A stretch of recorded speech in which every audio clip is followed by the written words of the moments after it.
Thank you, Burleigh, and thank you for joining us today. Just kind of hang out with us as we continue our conversation that's been going on for the last couple of hours. Burleigh Drummond joining us here on DrumChannel. We go back many years. We've been telling Freddie Gruber war stories for the last couple of hours, and Elvin Jones and Buddy Rich, and we'll share some of those with you in a couple of minutes because some fun things came up out of that.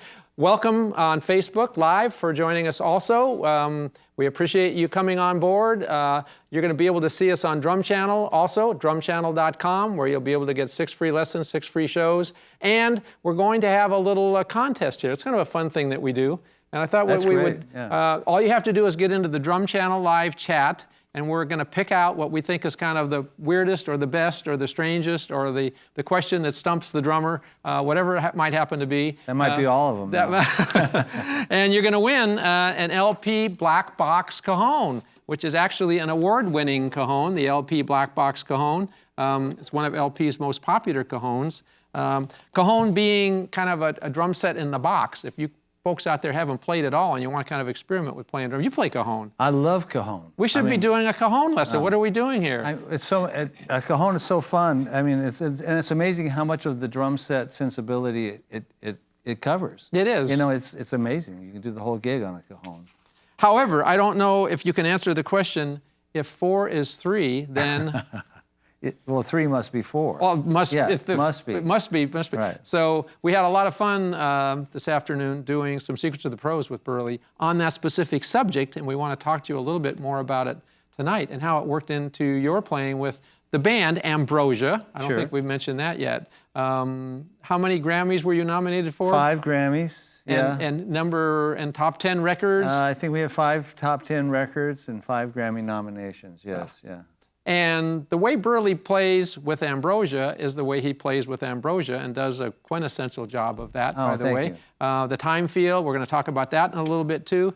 But there's also another side to Burleigh, which gets very much into the technical aspect and time feels. And those things kind of snuck into that band in the early days too, because it kind of wasn't a pop band right out of the gate, right? No, we were considered America's answer to King Crimson and Genesis, yes. So we were like America's prog band in the early 70s. And not much was coming out of America at the time other than Frank Zappa or Captain Beefheart to some extent. But they were a profound influence on us. And actually we were fortunate because the label we signed with was just Russ Regan at 20th Century Fox.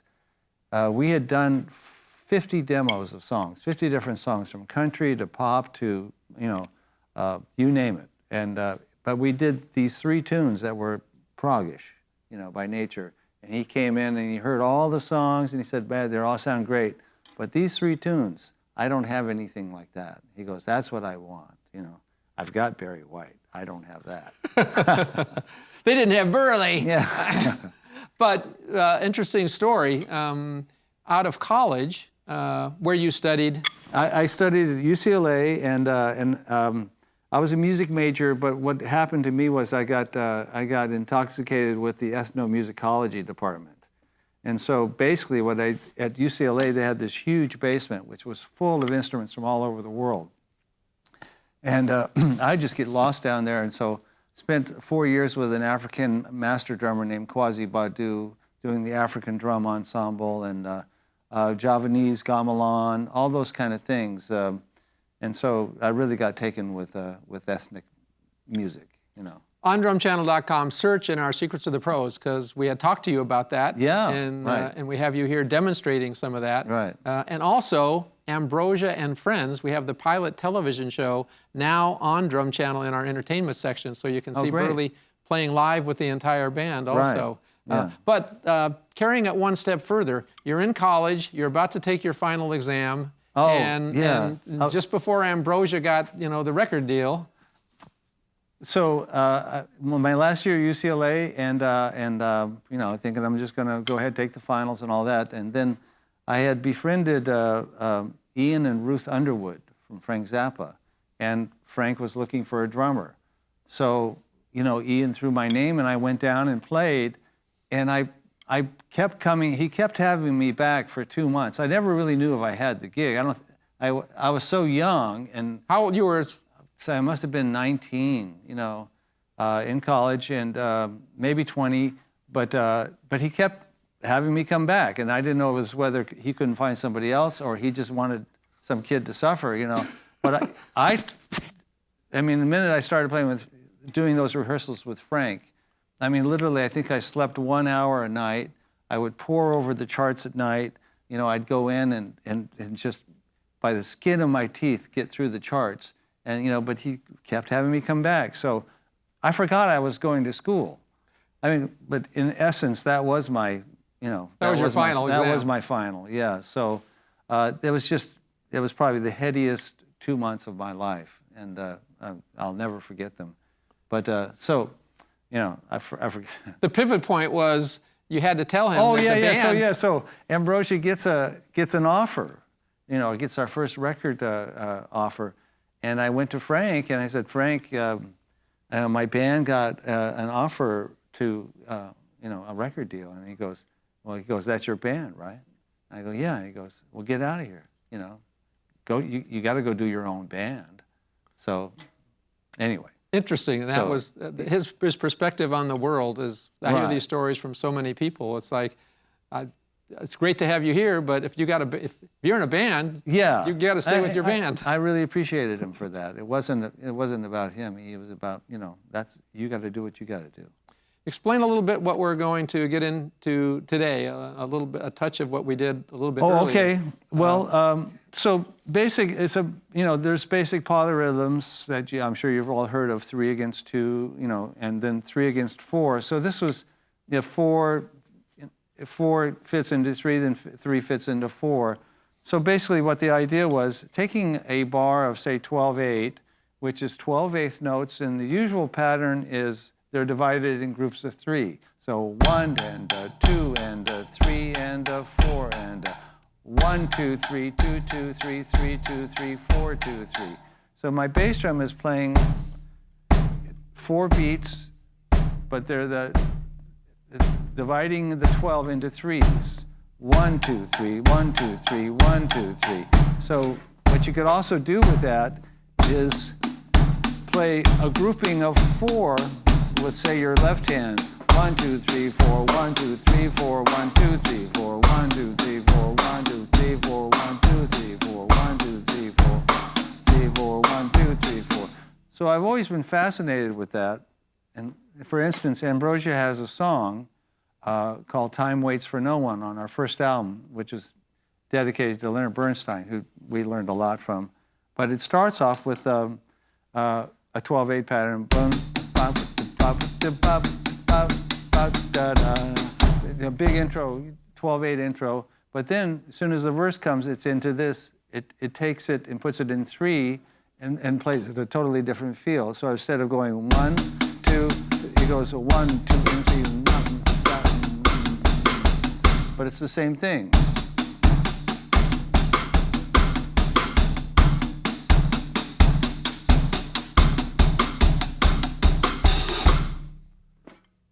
Very cool. So and that became a song called Time Waits for No One.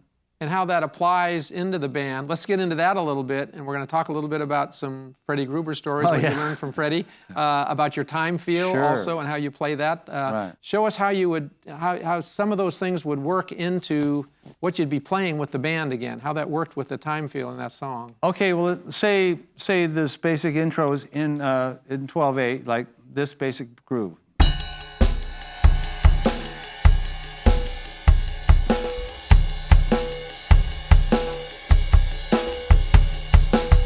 You got your left hand. Now your left hand can start introducing the 3 against the 4 concept, because you're playing 3 groups of 4/8 notes versus the 4 groups of 3/8 notes that is happening here.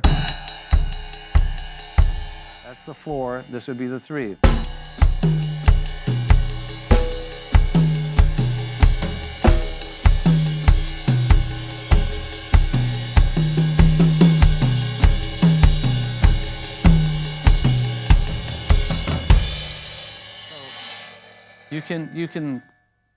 So you have these 2 things happening at the same time, which really helps soloists because you're giving them, you know, hey, you could take the right approach, the left approach, and, you know, and then it really opens the music up. This kind of ties into maybe a little bit going back to the Freddie Gruber days. At periods of time, we both studied at the same time with Freddie. Right. I was a few years earlier than you to get started, but both have a lot of stories to tell about that, and that would tie into the importance of your hand technique. The question is, how important is hand technique comparatively to knowing lots of vocabulary, knowing what you're playing? I think it's crucial for feel. I mean, for me, what I learned so much from Freddie and releasing and like, say, for instance, like just playing that triplet figure, I'll play it on the hi-hat. If you played it as strict 8th notes, I mean, it would be, it'd be aggravating after a while, but if you play it with an accent and a little release, it floats. So now you've got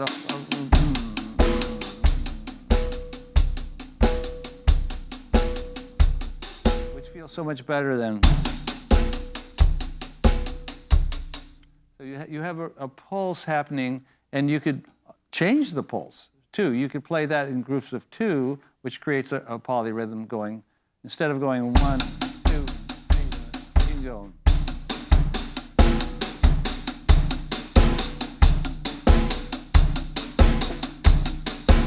So you've got a 4 against 3 going there, and that to me is it just brings the music alive and gives it an inner dance. How does that, in applying that to like a jazz pattern, how would you interpret that? Well, okay, so just if you're playing a basic jazz pattern, it's like I almost can't play a jazz pattern without having some kind of release in it because it's so much a part of the feel of it.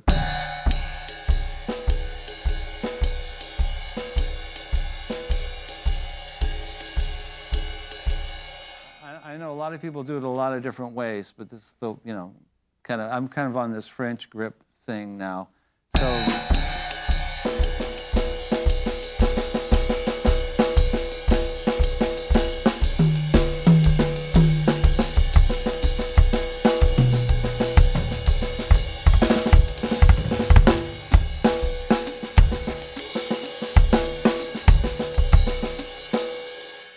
So it just helps it float, and it helps you realize too because once you develop that release and the feeling of it releasing, you can really feel when it's not, and that's what you have to rely on. Especially, am I feeling the groove?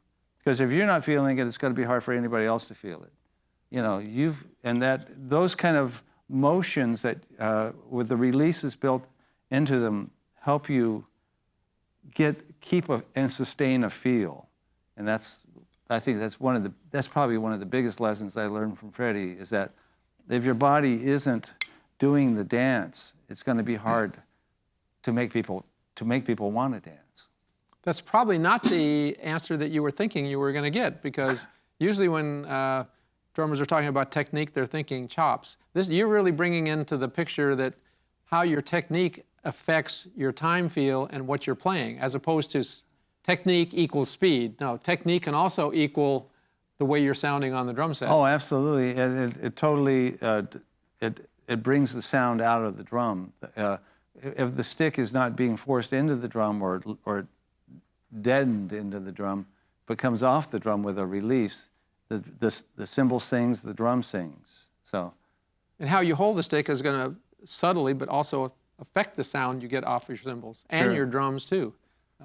And that's why the microphones and the engineers really love it when you bring the sound out of the drum. Plus, you don't have to play so hard, right? Right, right. Yeah, no, you're definitely, I mean, studying technique, especially, you know, like Freddie Gruber taught, and current people like Bruce Becker keep it alive. And I think I actually am revisiting a lot of it and going to Bruce Becker again just because I want to keep playing for the rest of my life. Yeah. And I don't want my hands to burn out, and, you know. And, but it's funny too because it could lead to a very creative thing within you studying it. I remember the first time Freddie had me doing the, you know, kind of the push-pull on the hi-hat.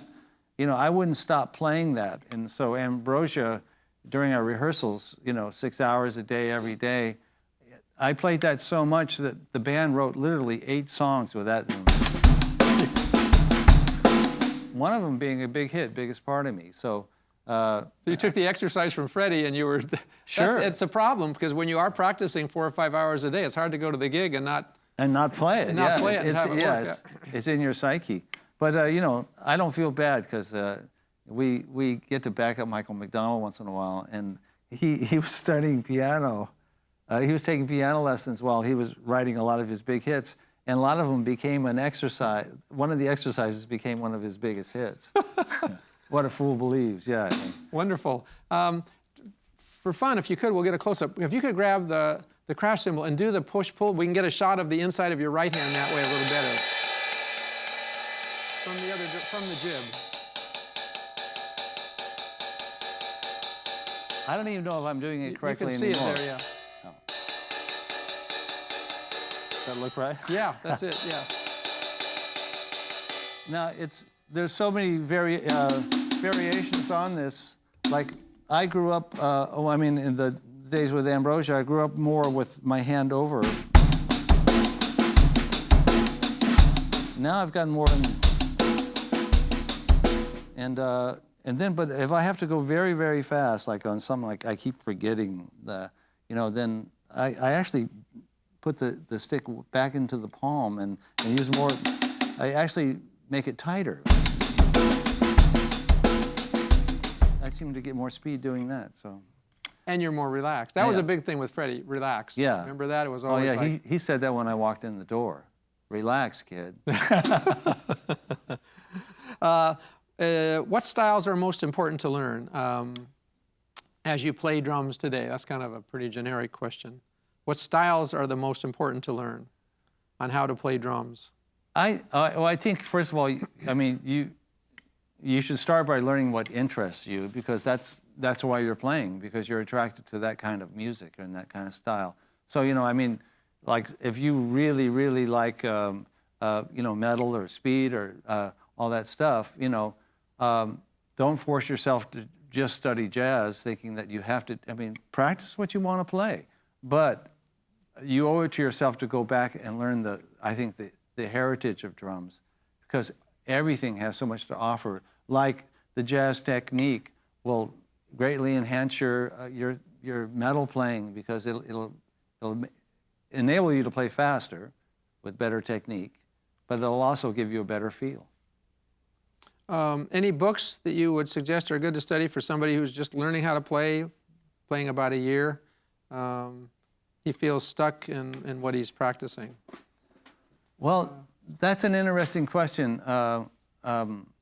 There's so many great books out there, but what I would do is I would take a book that. Well, can I show? Yeah, of course. Okay, like say, you can tell how long I've had my little bits. So I don't even. This book is so old to me that I don't even know what the name of the original book was. I just have a bunch of pages. But what I tend to do is take an exercise that looks somewhat simple to begin with, and then I just start making up different ways to play it. Could do that for us. That would be cool. Okay. Well, this particular thing is the one I just showed you, where you have.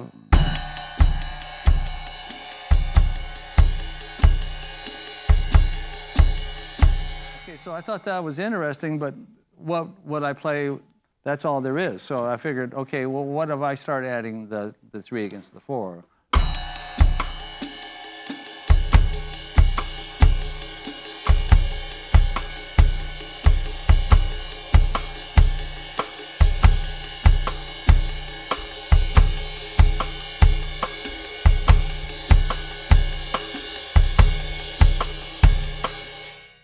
things like that. So that wasn't in the original manuscript I had. It's just something I thought I will start messing around with that. So you're writing your own book in essence. You're taking what's there and then figuring out other things you can do with it. Yeah. Musically. Like say that pattern, the 1 and a 2 and a 3 and a 4 and a 1 and a 2 and a 3 and a 4 and a 1. I thought, well, okay, that's cool. What if I played just that on the snare, but had the feet fill in? This shows you how far out you can get. So nothing can repeat. No limb can repeat. So 1 and a 2 and a 3 and a 4 and a 1, 2 and a 3. So that.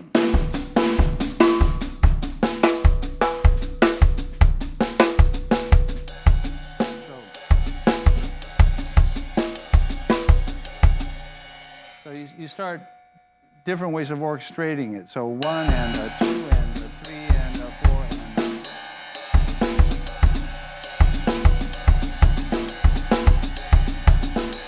You know, so I don't think anything is too far out to dream of, to think of. You know, whatever gets you excited.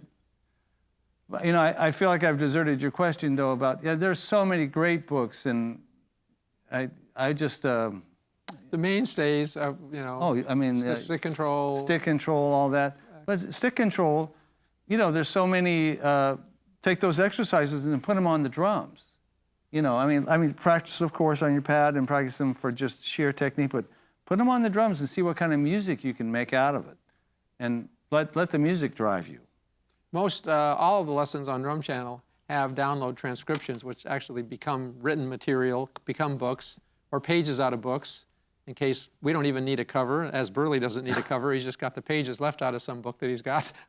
But the idea is Ralph Humphrey's course that we have as an artist track on the course, Murray Spivak's entire course on how Murray taught all of the luminary drummers that, that he taught through the years, you can study. We have the audition requirements to get into Berklee College of Music, so you'll see exactly what you have to learn in order to get, you know, up to that higher level. And those are serious courses for drummers who practice. That's kind of the big secret we have on how you can get good here at DrumChannel is practice. You know, I would like to tell you there's 10 minutes to do it, and if you do this, you'll be able to play like Tony Royster, but it's practice and it's a lot of hard work, right? It is, yeah. And this kind of leads to another question. What is your practice routine like when you started to play? What was your woodshed days like? You know, so yeah, when I started, you know, it was, I probably practiced, you know, so I started maybe in the 7th grade, 6th, 7th grade, you know, and I would practice an hour or so a day, maybe a little more, something like that. But then when I got in high school, all of a sudden it was like, you know, it was a couple hours a day minimum. And I went to a very hard high school, so it was like, you know, 6 hours of homework that I wouldn't even touch until I played my 2 hours on the drum set. And then, you know, college was more about being exposed to so much information that you were just, you know, it's just sucking so much stuff in, and that you spend the rest of your career really processing what you learned. I mean, what I learned playing ethnic music and playing African, that stuff is, I'm still working it out, you know, still figuring it out, and, you know, what happened, how did it happen? But, I mean, nowadays, as my wife will attest, I mean, if I could practice 4 hours easy and still feel like I could go another 4 if I didn't have to work or, you know, do the business on the phones and all the stuff that goes with the career. Yeah. Which is another whole subject we cover on DrumChannel too here, how versatile drummers have to be today to make it in the music business, to have a complete, well-rounded career. Interesting question. We may have the same answer, both studying with Freddie. He used to do something to me quite often, I know, during a lesson. Question is, how do you look and feel so relaxed? You look so relaxed when you play. Burleigh's a pretty relaxed guy, I got to tell you in the first place. Just walking in the door, you feel pretty comfortable. But how do you keep from tensing up, I guess, or looking tense? I think that comes with practicing, technique. I mean, practicing certain kinds of technique. I mean, practicing playing with releases and like, say, the molars and all the kind of methods of playing. But also, too, I think you learn you have to relax to sustain. And if everything is if you're attacking the drums as a kind of a battle, you're not gonna. It's like a wrestling match. You're gonna wear out very fast, and the drums will win. Having come from a hand surgeon actually today, because I broke my finger, he actually has also worked with a lot of drummers and done a lot of carpal tunnel surgeries. And it was interesting talking to him about, what happens when you have a dead set impact, where if you're holding the sticks too hard and playing too much, it's certainly going to cause problems as time goes by. Right. As opposed to, as hard as a Chad Smith plays the drums, if you look at it in slow motion, which we have that here for you on DrumChannel, you'll see that the wrist bounces. It's like totally relaxed. So are you holding a piece of wood and hitting something, or is the piece of wood part of your body, which is working with the rebound of the stick? Yeah. And Freddie, many, many times, if not almost every lesson, would put 2 fingers under my arm. Me too. The 2 finger thing, yeah. And say, you're not relaxed. No, now relax. And you wouldn't think you could be so relaxed that, put 2 fingers under your arm, by the way, while you're out there right now. Just hold your arm up, put 2 fingers underneath of it, and relax, and then take those 2 fingers away. What happened? Do it again. Put 2 fingers, take it away. If it isn't so relaxed, that's right. Yeah. Remember right. that? Yeah. If it isn't so relaxed that it's dead weight, then you're not relaxed. So, can you be that relaxed when you play? 90%? Yeah. No reason why you couldn't, because the muscles that are holding your arm up are up here. Right. So there's no reason why that part couldn't be really relaxed. That's one of the things you could always see about Buddy Rich, how unbelievably relaxed he was. Louis Bellson would say, when he would be playing solos, that he would use yoga. He would talk about what he learned and what he was doing. Right. Buddy was never quite that, graphic about what he did, because I think he just did it naturally. Right. But every time you see him play a single stroke roll, you see him breathe at the same place, which is interesting. So breath, control, relaxing. You have to be relaxed if you're going to, like you're doing right now, be able to sustain and play forever and ever in order to not be hurting yourself. I think, too, certain grooves are inherent upon you being relaxed to really capture the essence of the groove or the feel. Play some. That would be cool. Well, we'll say just, like, say a song like Biggest Part of Me, which is...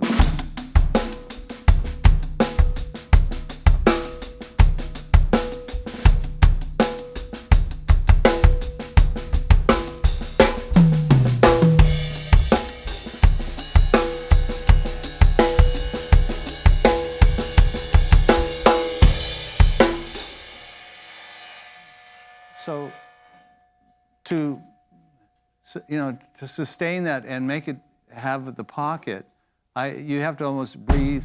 You have to breathe with it, and the left hand has to take its time to get there. So basically, what you have is the bass drum. This is minutia, but the bass drum may be pushing ahead, but the snare drum is going, no, wait a minute. That's the minutia that could get you the gig, however. Right. So listen. Yeah. So it's that feeling of it's a feeling of confidence, and it kind of tells the band, hey, this is where we're going to sit.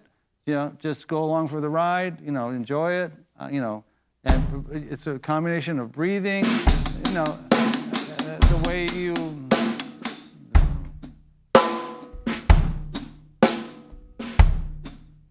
So if I was just not the same feel, but.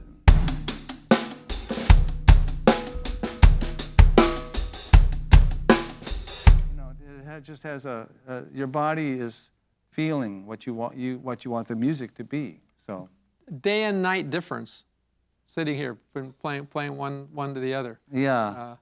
It takes. But that's technique. That's a type of technique that a lot of drummers don't realize they have to practice. Right. As opposed to Chop's rudimental technique. Just doing what you said right there takes practice. It does. And still, when Ambrosia plays live, we do some complicated music, which is a lot of time signatures and, a chop needs a certain amount of chops to pull off. I mean, a different, like, notey chops.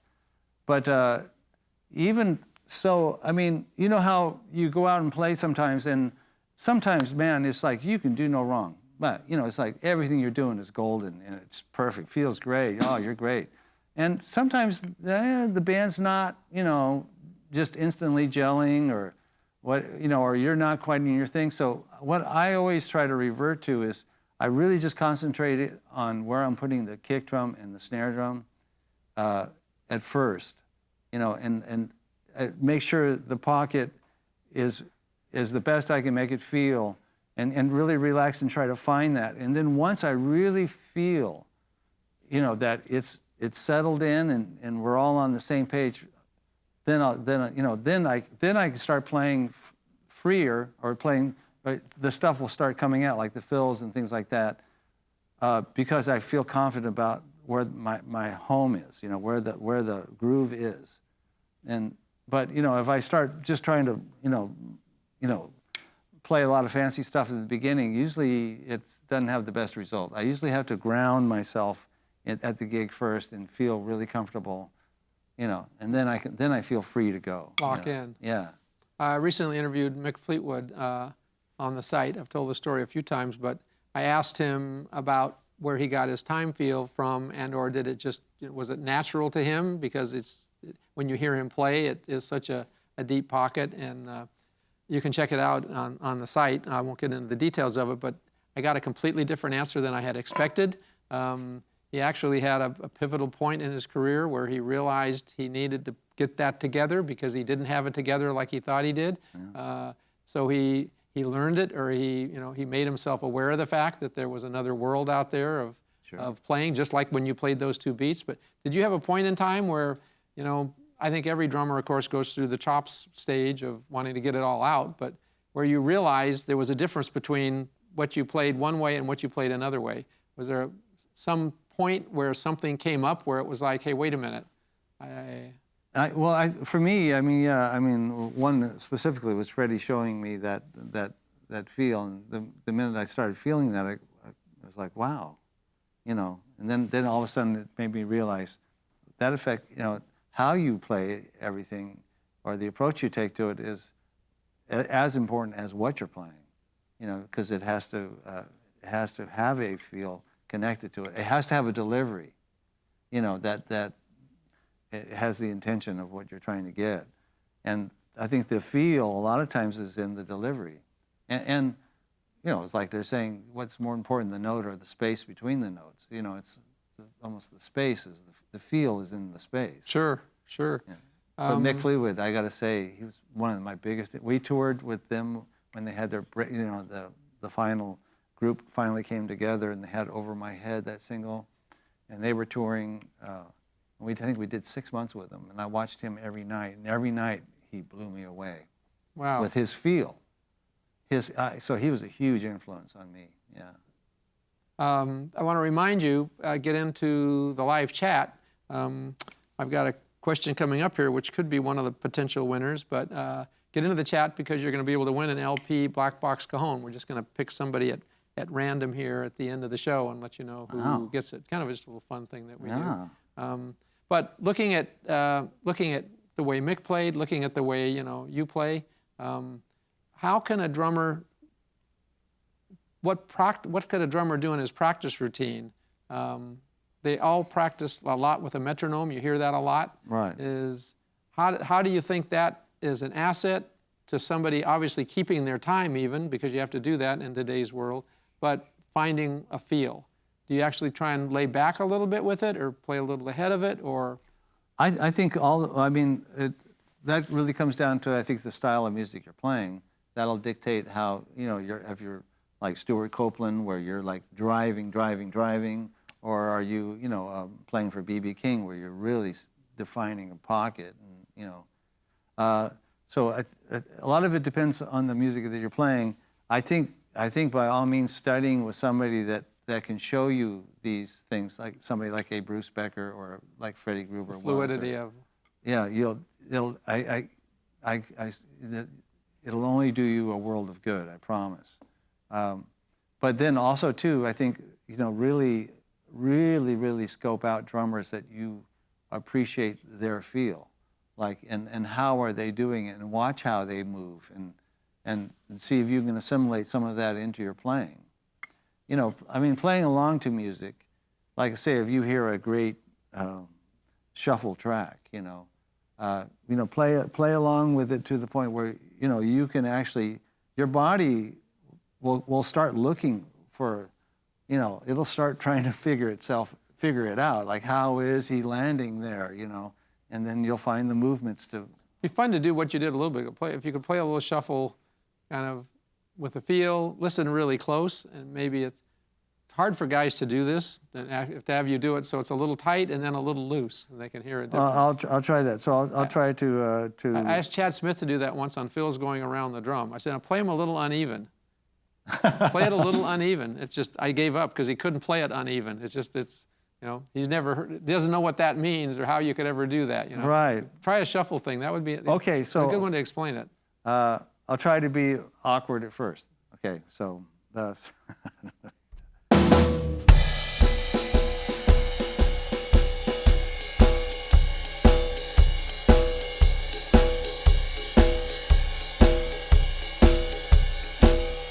So that's awkward for me to do. If you're looking at a book and you actually are playing the notes in the right spot, though, you would think, I got it. No, but so, okay, so I'll try my, let's see if I can play it. Here's the Burleigh.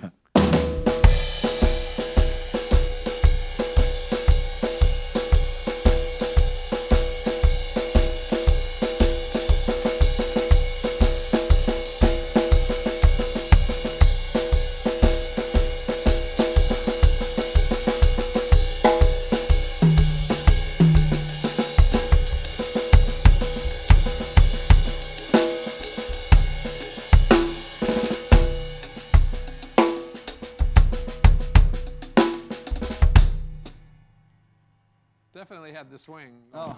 Yeah. Yeah, I got to say Freddie helped me with the swing, too. Here's an interesting question that's somewhat unrelated, but I've never, in all the years I've known you, I've never thought to ask this. Bill is wanting to know, you're obviously good enough to be nominated for 5 Grammys, of course, with the band. Yeah. Were you devastated by not winning, or was it gratifying enough to just be nominated? It was gratifying enough to be nominated. In a devastating way. In a devastating way, yes, absolutely. I think the toughest one was we were nominated for Biggest Part of Me for the Grammys, and it was our 3rd nomination for that song. And this one was for Best Vocal Arrangement by a Group or a Duo, you know. And so, yeah, we thought we had, you know, we looked at all the contestants and we thought, yeah, you know, everybody's telling us, oh, you got this one, you know. So and we lost to Funky Town. Oh, no. Which was, now Funky Town, it was just one woman. Now, so she wasn't even a duo or a group, but she was pregnant. So I guess it was a duo, you know. How did they get her in the duo or group category? I don't know. You don't know? I don't know. So, I mean, all those kind of things like awards and stuff like that, I think you got to take them for what they are. I mean, there's no way to measure, you know, who's better than somebody else or what's better. That's all personal taste, and, you know, who your favorite drummer is, your friend is going to have another one, you know, and they're all good. Quick question here. Who's the drummer that you looked up to the most when you started playing? What young drummer maybe influenced you as a younger student? Well, my favorite all-time drummer is still Elvin Jones. I mean, I've never been as moved by a person playing the drums as I have by him. You know, I'm in that category with you. Yeah, yes. Just like, wow, you know. I mean, but next, number 2 on the list is every drummer I've ever seen. I mean, even from kids that can barely play, they'll have one little thing they do. They go, wow, what, you know, that's so cool. So, you know, and the best drum solo I think I ever heard was I was in a bathroom in an Indian restaurant in New York, and the alley was behind me, and there was a there was a piece of paper stuck in something that was flapping as the wind blew, and that paper played the best drum solo I ever heard flapping on that thing. My wife had to finally come down and, Burleigh, are you? It was like 30 minutes. I was just like, wow, this is crazy. Then you go right to the drum set and try and duplicate that. I've been trying to duplicate it my whole life now. Burleigh Drummond, Flapping in the Wind. That should be. That's the title. We should do that. That should be a new show or another. But Elvin Jones is somebody you should a lot of younger drummers out there might not be as aware, but what he brought to the instrument at that point in time, growing up through that and going through, Miles's band and Jimmy Cobb and Philly Joe, and then Elvin came in 1960, I would say, with Love Supreme. Sounds about right? Well, he was around before, but yeah. Oh, he was here, but I mean, Love Supreme, when the first things that he did with Coltrane was kind of the Elvin that we think of as Elvin today. Right. Which was, you're talking about 3 and 4s coming together, which you really need to learn. It's not as difficult as it might seem here, because in The Secrets of the Pros, he breaks it down very rudimentally. If you've never really, approached something like that before, you'll get it. You can just count it out. It'll feel horrible when you record yourself, but if you do it over enough, it'll become more natural. Right. And then how he would apply that to what he's doing on the drum set. And what I had been told by Efren Toro and Terry Bozzio is that same type of a feeling of interplay between, different beat configurations is 5 and 7. And Elvin would use a lot of that. So, plus his, coming up from South Africa and the influences he had. But it was a whole different way of approaching the drum set at that point. And everybody tried to do it back then. It was just like, and then finally everybody realized I can be good enough doing the way I do it. I don't have to do it the way he does it. But what's the main thing that as you listen to Elvin, what's the main thing that influenced you about his playing? The intensity of it, the intensity, the polyrhythm? Yeah, and I mean, I couldn't understand everything he was doing so much, but to me, what I loved about it was it just had a sense of propelling the music. Like, it was almost like this force just propelling the music. Was the time perfect or anything like that? I have no idea. It was just this movement. This ball rolling down a hill, and it was just so powerful. It's just unbelievable to me. I remember listening to Favorite Thing several times, and about the 4th time I realized this is not in 4. Because it was a propelling time feel. It just felt so good. You weren't even thinking about it. Right. So. Yeah. And it is true. Twice in my life, I got to drive Elvin to Shelley's to the gig. So that was kind of a thrill for me when I was 16, maybe 17. Oh my gosh, Never got to know him that well, other than that. But that was enough of a thrill. And watching him play 7 nights in a row, whenever he'd be in town, I'd send a sub to my gig and watch him. You can't.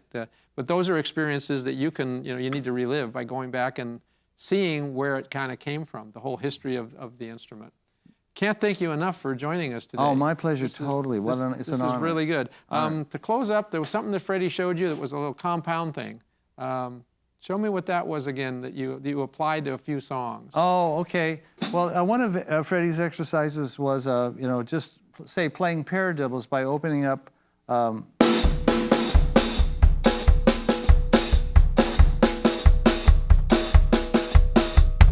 So, of course, because Freddie demanded it, I learned it.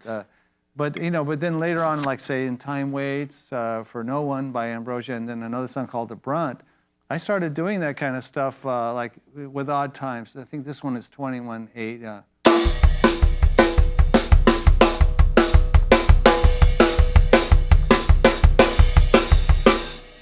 Stuff like that became the rhythm for parts of the songs, and I would have never done that if Freddie would have turned me on to that whole concept, So studying with I'm a big advocate of studying with private teachers. There's no question about that. Me too. Obviously, wherever you're studying, it would be a no-brainer to have a subscription here to DrumChannel. Absolutely. I mean, it would be crazy not to. What we had to do growing up was hang out at clubs, maybe get 10 minutes by a mutual friend to introduce us to some of these guys and find out a little bit their life and their life story. Right. And one of our goals here is to get them all together and tell you their life story so you can kind of hang out with them and hear what's going on. And we go back many, many years, and I look forward to you coming back here many you for more having times me. too, Yeah. and do more stuff with us too. And Ambrosia and Friends, you can watch the concert right now. Just click the link. It's at the bottom of the player page here on DrumChannel. It's an amazing show. It's Ambrosia and Friends, meaning it's a little bit of something old, a little bit of something new. And the friends on that particular show was Stephen and that was Stephen Bishop and a band. They were called the Bird Dogs at the time. They're the Everly Brothers Experience now, but it's actually my son on drums. It's so. a pilot for a television show, so you'll be one of the first people to see it. And check that out right now. You can see it. And you can also find out a little bit more about DrumChannel if you search around. Play us out here a little bit here, and we'll close out.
I just randomly flipped up and stopped here, and Bill is the one that I ended up with. So I think he's going to be the winner. He's going to be the winner of the Cole. Browsford, thank you for getting into the chat, and everybody else who did. Sorry we didn't get to all of your questions, but maybe you can check them out, and we can answer them online a little bit later too. Yes. Thank you so much, and we'll see you next time here on DrumChannel next Wednesday live, 6 o'clock.